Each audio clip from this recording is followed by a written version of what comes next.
Hi, good afternoon, and welcome to today's episode of Modesty's Mortgage Masterclass. This is session number 13, and we're still on the series where we're talking about types of mortgage borrowers. This is part 4 of the series, and today we're going to be talking about another special type and class of borrowers in the mortgage industry. We're going to be talking about trustees. And trust me, it's going to be very, very interesting, mind blowing, and loaded because there are lots of things that some of you or a lot of you might have known and heard about trustees, but there is still, I'm sure, there must be some serious value from this for you if you just pay attention. So, first of all, first things first, I just want to apologize for coming on a little bit later than I would have loved to. A lot of things have been going on in the background, so I just apologize for that. And then I also have one apology to do. I want to apologize for my hair. Yeah, I know it doesn't look really good, but hey, we are looking forward to the barber shops opening, and trust me, I'm going to be the first person in the queue to get a haircut because this is no longer funny, and I don't look, when I look in the mirror, I don't look like myself, and I don't think this is me. But hey, please pardon me for that. It's not deliberate, it's simply down to the lockdown, and I'm not alone. A lot of people are complaining about the same thing. So on mortgages, let's first of all get the updates out of the way. One big major update I want to focus on today, it's the extension of the mortgage holiday scheme in the UK for another 3 months. So this has been there has been a short consultation by the FCA on this, which ended around 5 p.m. yesterday, and an announcement by the government is imminent based on that, to say that the mortgage holiday will be extended for another 3 months.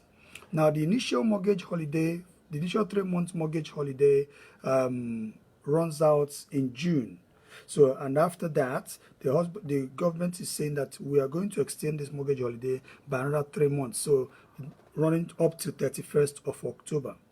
For those of you who do not know what mortgage holiday means, it simply means taking a break from your mortgage payments for some time. So the lender is going to allow you not to pay for your mortgages for up to 3 months. So this time around, if it's extended for another 3 months up to 31st of October, that's 6 months extension. Now, but that extension is not going to be automatic. If you've had the mortgage holiday before for the first 3 months, it's not going to be automatic. Your lender might be contacting you to say, hey, your mortgage holiday is coming to an end. Would you like to extend, or would you like to explore other options available to you? And based on your agreement and your conversation with the lender, they will either extend it for you or offer you other options that will help you because of the impact of coronavirus. If you haven't applied for a mortgage holiday, the government is saying you can apply for one for between now and the 31st of October. Okay, so that's it for mortgage holiday. Up to date, about 1.8 million borrowers in the UK have actually benefited from the mortgage holidays and have actually taken a mortgage holiday. The other thing is that the government is also banning all repossessions. No repossession up until October 31st, 2020, which makes a lot of sense as well. So but the key thing here is that the government is advising, the advice from the government is that as soon as you can resume payment on your mortgage, please do. Because mortgage holiday doesn't mean mortgage freedom. It doesn't mean you will not pay the mortgage again, or you will not repay the mortgage. Now, there is a very common phenomenon about this mortgage holiday. The government, the FCA, the lenders, and all the experts are advising the same thing. If you do not need the mortgage holiday, do not take it. If you don't really need it, do not take it. It's in your long-term best interest if you don't take the mortgage holiday. Now, it's not because it's going to damage your credit report. No, because mortgage holidays will not be registered against you on your credit report as defaults. All right, that has been agreed between the government and the lenders. If you have taken out a mortgage holiday and you are scared of how it's going to affect your credit report, it's not going to affect your credit report. But that's not the main reason you shouldn't take mortgage holiday if you don't really need it. It is simply because of the long-term costs on that. Now, I put up a post on my social media platform, so I think it was yesterday or so, where I mentioned that the banks were going to be earning an extra 800 million pounds from additional interest earned from the mortgage holidays that have been approved already. How are they making this money? Because the longer you leave your mortgages unpaid, the more interest it accrues. Remember that as you pay down your mortgages, the capital is reducing and the interest is reducing. The same way, if you don't pay down the mortgages and the capital, the balance is increasing by every unpaid mortgage. Therefore, the interest is also increasing. So it becomes an additional earning for the banks because you are now having to pay extra interest on the unpaid mortgages. Okay, and these mortgages, because the interests are compounded on daily basis, so every single day your mortgage remains unpaid, it is yielding interest for the banks. All right, so they were meant to earn extra 800 million pounds up until until the expiration of this last mortgage holiday period. Now that it's been extended for another 3 months, you can imagine how much more the banks can make on that. I'm not really talking about the banks making money, but I'm telling you that the longer you leave your mortgage unpaid, the more money you make for the bank. That money could be going into your pocket. Only if you really need it and you are really struggling with your mortgage, would you and should you consider mortgage holiday as an option to soften the impact, the financial impact of COVID-19.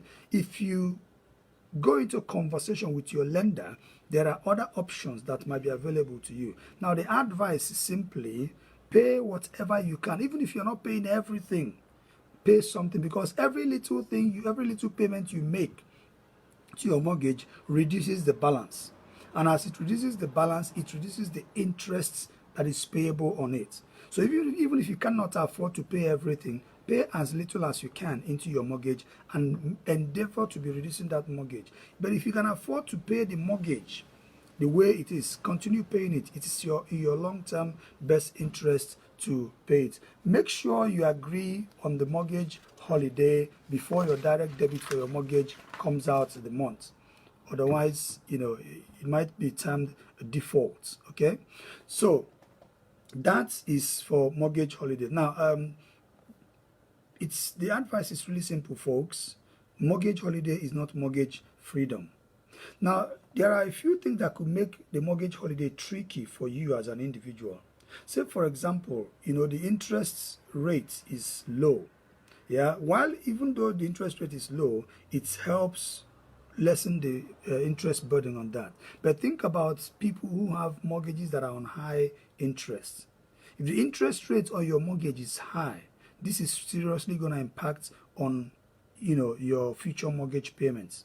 Again, if the term left on your mortgage is short, say if you've got like a couple of years left on your mortgage to pay it off, when you leave those mortgages unpaid, by the time the mortgage holiday period is over and you are meant to now pay up, that you don't have enough time left on your mortgage to spread the costs for it to be at least a little bit bearable for you.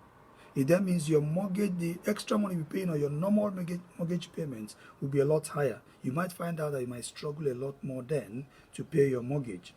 Okay, so people who have more other forms of borrowing, so consider the other types of borrowings you have as well. If you have lots of credit cards or lots of personal loans or your car finance, and then add that on top of your mortgage debts. If you have a lot more debts, it's going to be a lot more difficult for you, because these debts, if you compound all of them, you're going to really struggle. Okay, these are some categories of people that are really going to be negatively affected by this mortgage holiday. But in terms of mortgages as well, this mortgage holiday, one other thing I need to be very, very careful about is some lenders are already asking questions when you want to apply for mortgage. Now they'll ask you the question, are you furloughed? Have you taken mortgage holiday recently? There's a reason they're asking that question, right? Yeah. So some lenders are asking that question because it is giving them an indication of how financially liquid you are and the potential of you meeting up with your future mortgage obligations. So those questions are for a reason. And while it is not going to impact on any future borrowing, it might impact on the consideration that the lender has before they decide to lend you money. So mortgage holidays are beginning to pop up as questions from lenders during mortgage application. So be very much aware of that, even though it's not going to be registered against you in your credit report, but it's something that you need to be aware of. Okay, but the advice is very simple and straightforward. Please pay down your mortgage as much as you can and as quickly as you can. As quickly as you can resume payment, please resume payments, to avoid, those payments clogging up in the future and then proving financially difficult for you to meet as a liability. Okay, so let's dive straight into today's topic. It's an interesting one. So today we're going to be talking about trustees. Remember last week we talked about attorneys as kind of borrowers in the mortgage industry or in the mortgage business. Today is another interesting kind of borrower we're going to be looking at, trustees. So who are trustees?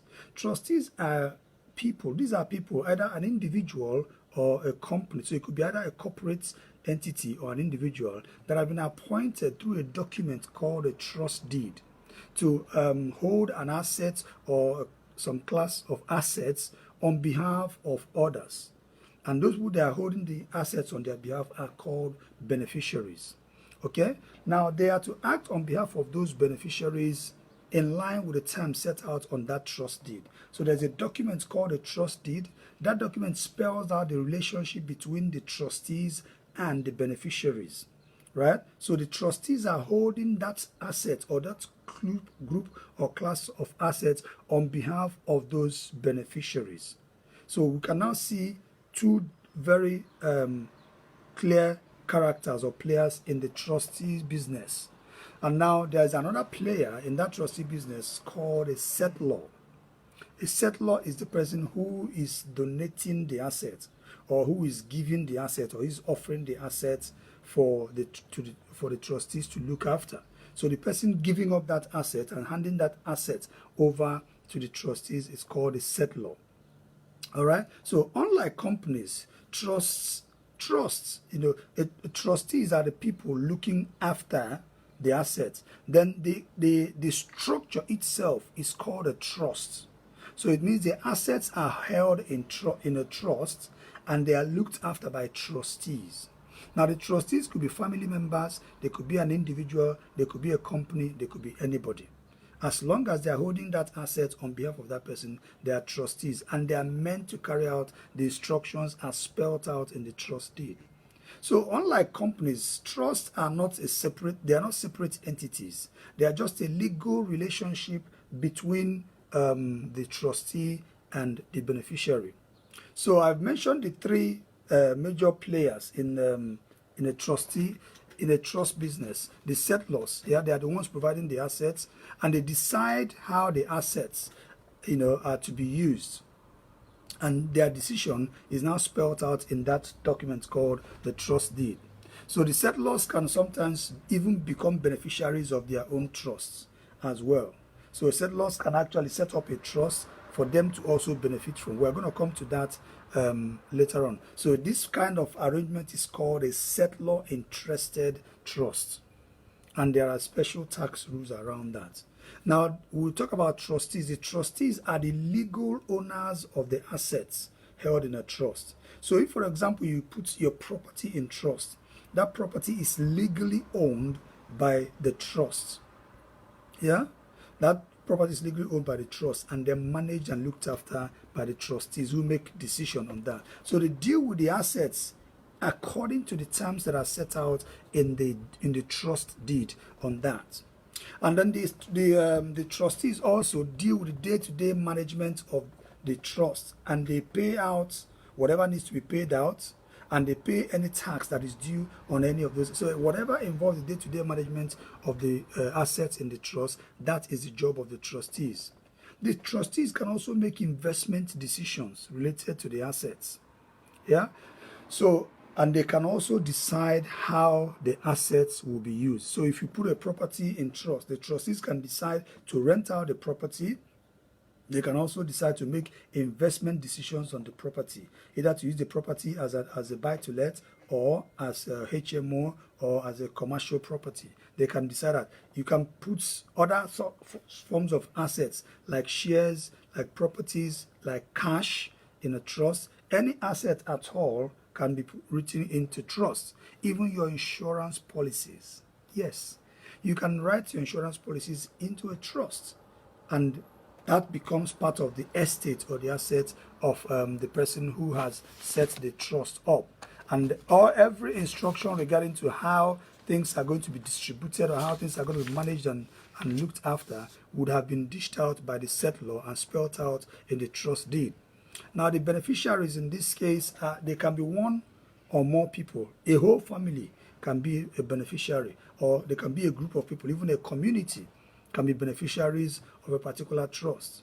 So the beneficiaries may only benefit from the they may only benefit from the income of the trust, only the income, if, for example, from the rental income from a property held in a trust. So the form of benefits from that trust could only be based on income, or they can only benefit from the capital of that trust, like getting the shares when they are of age, but they are not getting the income from the shares.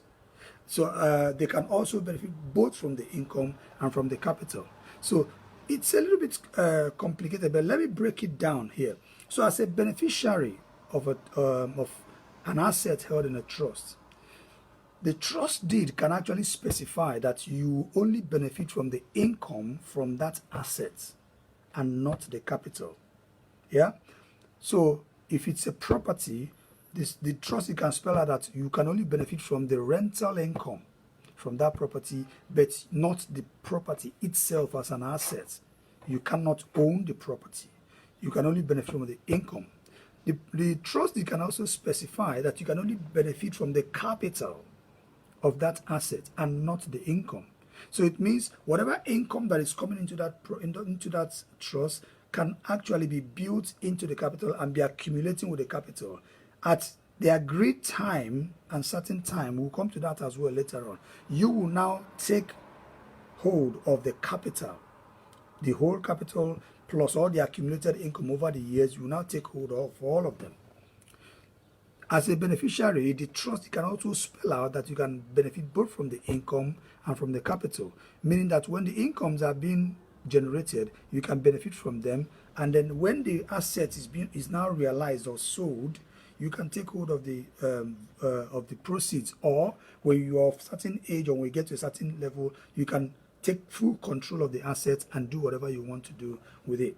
So with that, let's discuss what different kinds of trusts that exist. Number one is what we call a bare trust. Yeah, Obi, well done. Good afternoon. Thanks for coming on. Amara, thanks for coming on. Well done.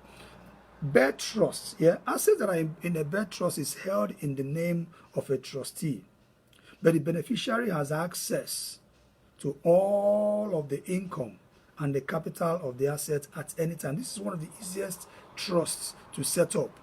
But once the beneficiaries turn 18, this is according to the English law in England and Wales. Once you turn 18 and it's a bare trust, you can take hold of all the assets and the income of that particular property. So that asset is held in trust for you on a bare trust up until you are the age of 18. Once the beneficiary is up to 18 years of age, they can take control of the income and the capital from that asset. So this kind of trust, the bare trust is usually used to pass assets to younger generation or to younger people, and it's one of the simplest forms of trust to set up. So simply the trustees, their job is to look after the assets until you are of age. So if there's someone who is looking to hand over an asset to a young person, they can put that asset in a trust and make it just a bare trust. And that bare trust is held in the name of that trustee. So until that person is up to the age of 18, if it's England and Wales, but in Scotland, the age is 16.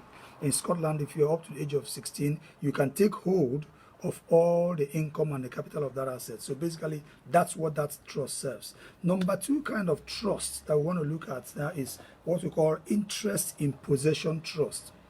Now, in this kind of trust, the trustee must pass all of the income on to that beneficiary as that income is generated. Every income generated from the assets held in this trust is passed by the trustee to the beneficiary. So the beneficiary will have immediate access to the income that is generated from this asset, provided that they do not have access and full control of the asset producing the income. So if there's a property in the trust, the rental income, or if it's a share, if there are shares that are held in the trust, the dividends coming from those shares. So any assets held in that trust, the income coming from there will be going to the beneficiary, and they have access to all of that income, but they do not have control of the asset itself. So the income from this kind of from the assets held in this kind of trust is taxable anyway. So it is very common practice with this kind of trust called the interest in possession trust. It's very common practice for the settlor, the person who has handed the assets over to the trustee or to the trust company or to the trust to grant access to their spouses income from this trust for life. And then when the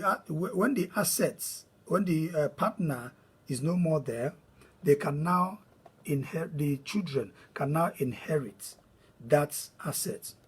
So breaking it down, this is usually common among, say husband and wife. The husband might put the assets in trust, and then will instruct the trustees. Every income from this asset must go to my wife for the rest of her life, as long as she's alive. But the moment my wife is no longer there, the assets themselves, the asset generating that income, must be handed over to my children. So in this case, the partner or the wife has what we call an interest in possession in those assets, but they do not have rights to the assets themselves. So some people use this to just pass assets to make sure that their partners are looked after, but they want their children to inherit the asset itself. But the wife or the partner enjoys all the income from there to look after themselves and the children while they are still alive. Now, the third type of trust we want to look at is what we call discretionary trust. So in this kind of trust, discretionary trust, the trustees make all the decisions. Any decision relating to the income and relating to the capital, relating to the assets, the trustees make all the decisions. They can decide who gets what in terms of beneficiaries, how much the beneficiaries get, which of the beneficiaries, they can give whatever, and when they are going to give them whatever they need to give them. It's at the discretion of the trustee to make that decision. So depending on what the trust deed specifies, right? Remember, everything has to be according to what the trustee specifies. Depending on what the trustee specifies, the trustee can decide who gets income, who gets the capital, and what the frequency of payment of the income is. They can decide on any conditions that will be imposed on the beneficiaries as well. So discretionary trust. Hi Marius, good afternoon. Thanks for coming on here. Discretionary trusts, sometimes they are set up for the benefits of maybe a grandchild who might be more in need of financial assistance more than the others. And in some cases, these trusts are set up for the benefit of the grandchildren, with their parents named as trustees. They might just give like I said, the trustees can be anybody. It can be a family member, it can be an individual, it can be a company. So sometimes the discretionary trust can be set up just to look after the grandchildren, and then they will name their children as the trustees in that. So some people who do not want their children to be direct beneficiaries, they might think my grandchildren will be better off owning these assets than my children. Maybe they think their own children are comfortable enough, and they want to make sure that their grandchildren might will be benefiting from that. So they put those assets in trust, put it in a discretionary trust, and say, at your discretion, decide who gets what and when and in what frequency. Okay, that's what the trust deed will specify. Now, the discretionary trust as well could be set up for those who are deemed incapable or who are not responsible enough to look after money themselves.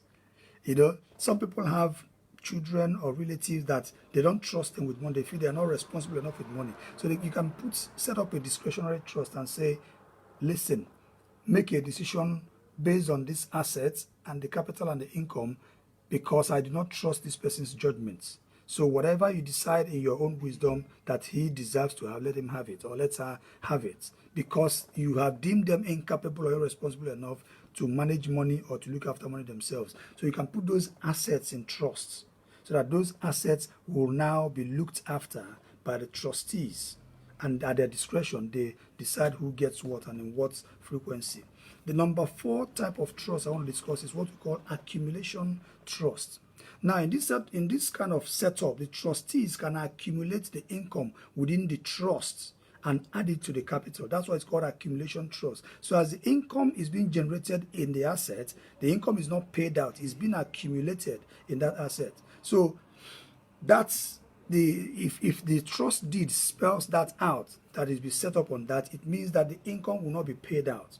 But as with discretionary trust, in some exceptional cases, the income could be paid out. But the ultimate aim of an accumulation trust is basically to build up the capital within the assets for the beneficiary to inherit the capital, or to take hold of the capital, or to take control of the capital whenever they need to, or they have to, or they are mature enough to do so, or whenever the conditions and circumstances set out are met for them to take that. Then number 5 type of trust I want to talk about is what we call mixed trust. Now, mixed trust is a combination of more than one type of trust. So, for example, the beneficiary could be given access to the income of part of a fund. So the fund is say £50,000, and then the beneficiary could be given access to half to the income generated by £25,000 worth of the income of the capital. Sorry. So it's a mixture of different kinds of trusts brought together. It's called a mixed trust. But each of those trusts elements that makes up that mixed trust are treated individually and separately when it comes to tax treatment. Yeah. The number 6 type of trust I want to talk about is the settlor interested trust. I mentioned it earlier on. The settlor interested trust. Yeah. In this type of trust, what happens is the spouse or their beneficiaries also benefit from this particular trust. So the settlor, who is actually the person giving that asset to the trust company, the donor of that asset, also is a beneficiary in this kind of trust. Right, so that trust could be an interest in possession type. It could be accumulation trust. It could also be discretionary. So there could be different trust structures set up, but the trust deed specifies that to be a settlor interested trust.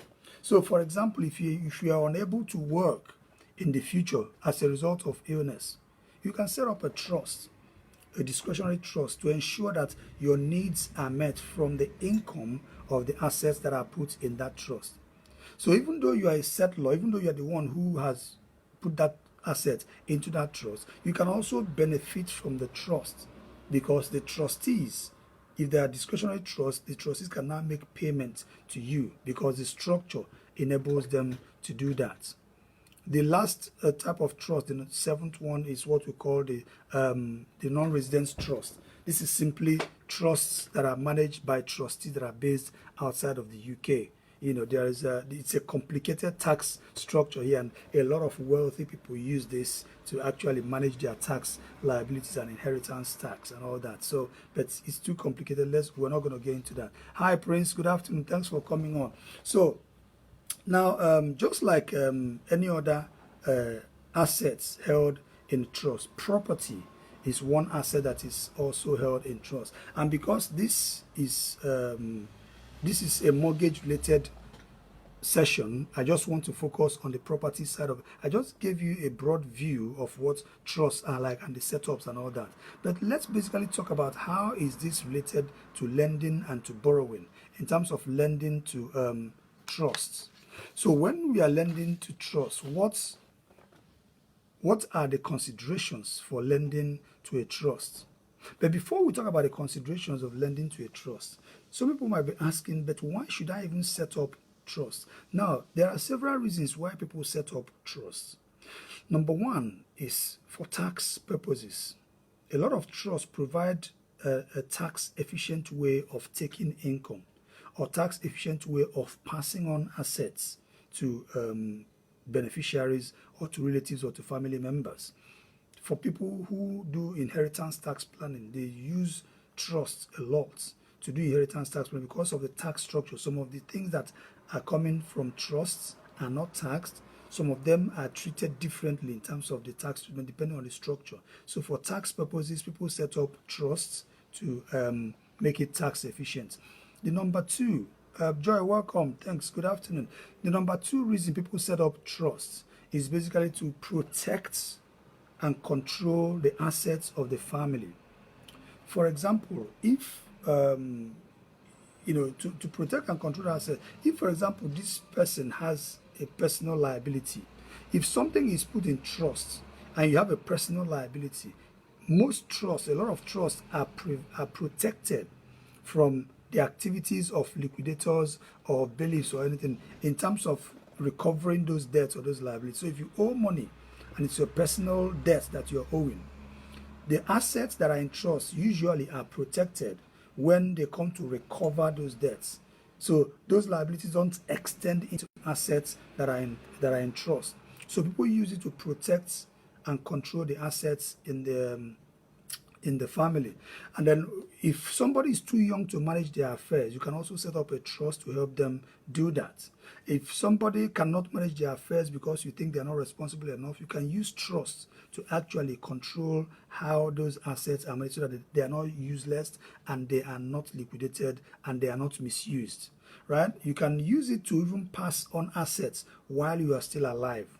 While a settlor is still alive, you can use trusts to pass on assets to people that you love. Or you can also use trust that it's called a will trust. You put it in your will. You can use it to pass on assets when you are no longer there. It spells out clearly what your intentions are.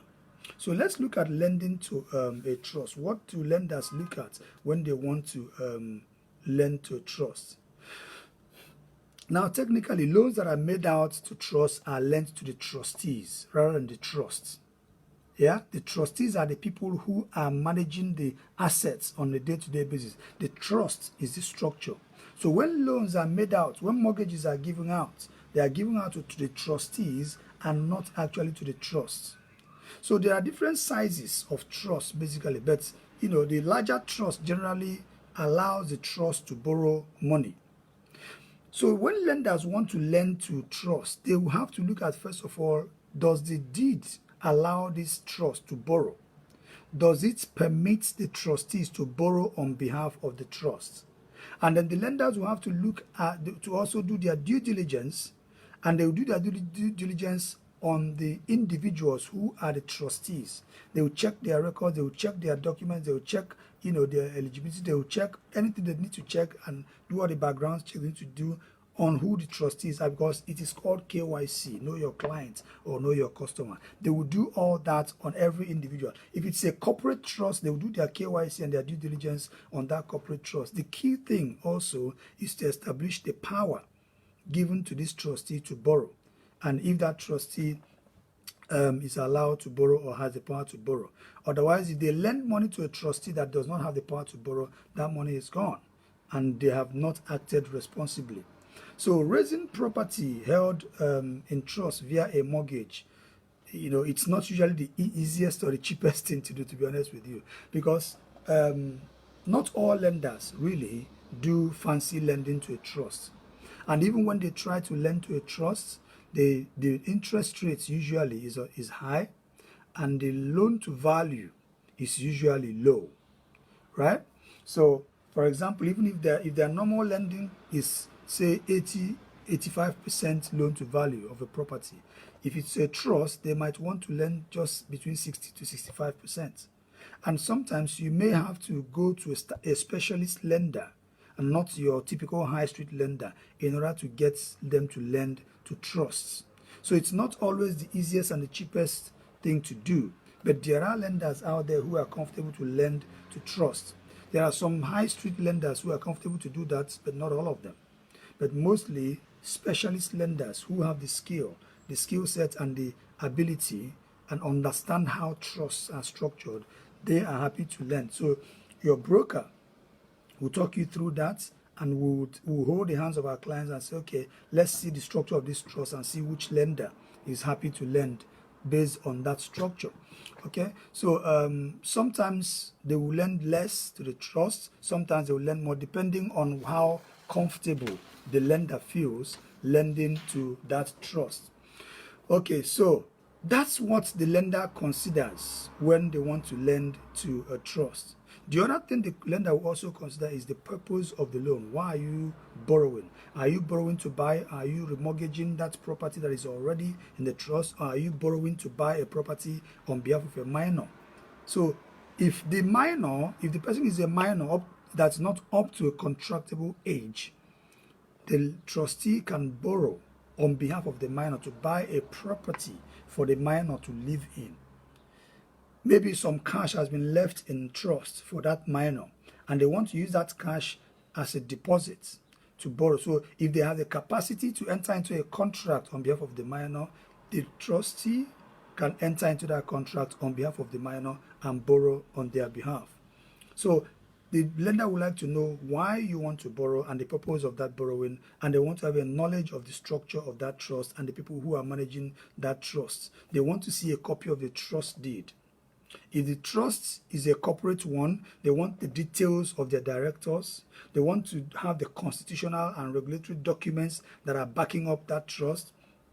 And they want an evidence that the trust has the power to borrow and the trustees has the permission of the trust to enter into a contract on their behalf. Okay? So in all, speak to your broker or speak to a broker about trust lending if you want to borrow, or if there's a property in the trust that a borrowing decision has to be made, and we'll guide you through all that. All right, folks, thank you very much for being here with me today once again. And if you feel this has been useful to you, we want to hear your feedback, want to know what you think about it, and give us your feedback. We really, really value your feedback. And if you think there's somebody who can benefit from this as well, please feel free to share this video and share it wide on your platform for others to benefit from as well. And if you want to get in touch with us, please get in touch with us via our website, modestyfinancialconsultants.co.uk. That's where you can find us, and let's have a chat. Until then, thank you very much. Goodbye, and I will see you again next week. Remember, my 30 lives in 30 days still continues, and every single day I come on live normally in the mornings to talk to you about different things. We're already on day 17 of the 30 lives in 30 days, and tomorrow we're going to carry on. And on Monday, I'm going to see you again when I'm going to be talking about Modesty's Money Masterclass. And then on Wednesday next week again, we're going to talk about Modesty's Mortgage Masterclass. Till then, have a lovely day, and God bless you. Take care. Bye.